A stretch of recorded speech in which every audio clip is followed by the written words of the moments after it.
বলি, আপনারা যারা আমার ভিডিওটা দেখতেছেন বা দেখবেন, আচ্ছা, আমাদের বাংলাদেশের ভিতরে এই যে হত্যাকাণ্ড প্রতিনিয়ত চলছে, আপনারা অনেকেই জানেন।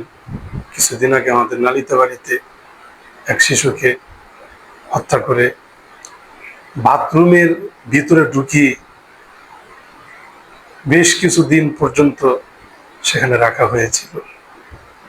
আবার আজকে রামিসা হত্যার ঘটনাটা আপনারা সকলেই জানেন। এটা প্রত্যেকটা নিউজের ভিতরে খবর হয়ে গেছে।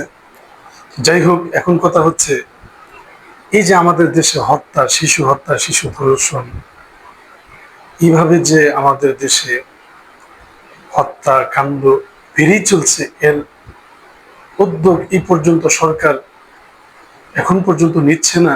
কেন নিচ্ছে না আমি খুঁজে পাচ্ছি না। সম্মানিত দর্শকবৃন্দ, কেন?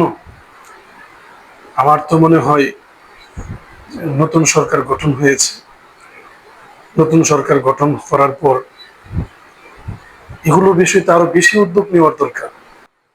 এখন পর্যন্ত স্বরাষ্ট্রমন্ত্রী এই বিষয়গুলো তিনি কোনোভাবেই তার আমলে নিচ্ছে না। এটা আমরা কোনোভাবে মানতে পারছি না। কি নির্মম ভাবে রামিসাকে হত্যা করা হয়েছে। রামিসার হত্যার বিষয়টা আপনারা অনেকেই জানেন বা অনেকে জানেন না। যারা পুরো ঘটনাটা পড়েন নাই বা বিষয়টা শুনেন নাই, সত্যি আপনারা বুঝবেন না। আর যারা পড়েছে, ঘটনাটা জানে, কোনোভাবেই তাদের মেনে নেওয়ার মতো কোনোভাবেই সম্ভব না। সম্মানিত দর্শকবৃন্দ, আসলেও মনে বড় দুঃখ, মনে বড় কষ্ট, অনেক দুঃখ কষ্ট নিয়ে এগুলো বলতে হয়। রামিসা আক্তার, তার বয়স 7 বছর। তিনি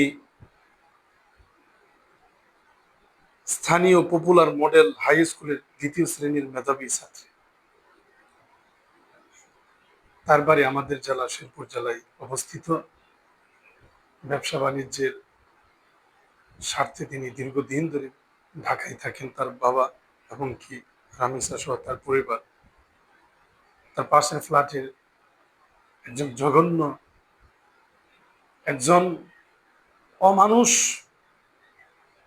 একজন পশু রামিসাকে ধর্ষণ করে মাতাল অবস্থায় তার এই ঘটনাকে ধামাচাপা দেওয়ার জন্য, গোপন করার জন্য শেষ পর্যন্ত ছোট মায়াবী চেহারা, এত সুন্দর ফুলের মতো একজন নিষ্পাপ মেয়েকে নির্মম ভাবে গলা কেটে হত্যা করা হয়েছে।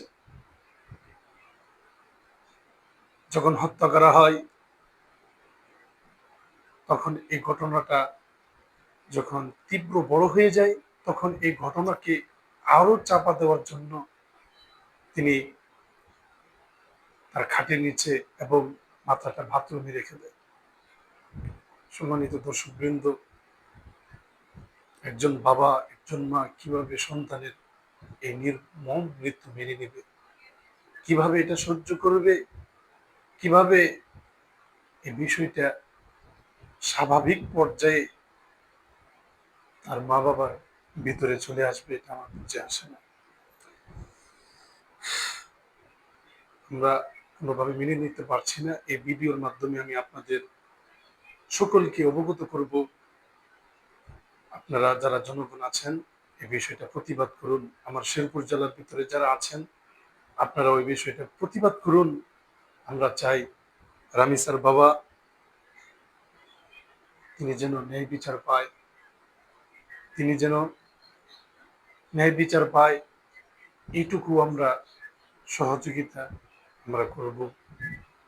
রামিসার বাবার পক্ষে, রামিসার বাবার পাশে দাঁড়িয়ে আমরা রামিসা হত্যার সঠিক বিচার আমরা এই বাংলাদেশের জমিনে চাই। আপনারা যদি একমত হন, তাহলে অবশ্যই অবশ্যই আপনারা যে কোনোভাবেই প্রতিবাদ, আপনারা নিজ নিজ অবস্থান থেকে আপনারা প্রতিবাদ করুন।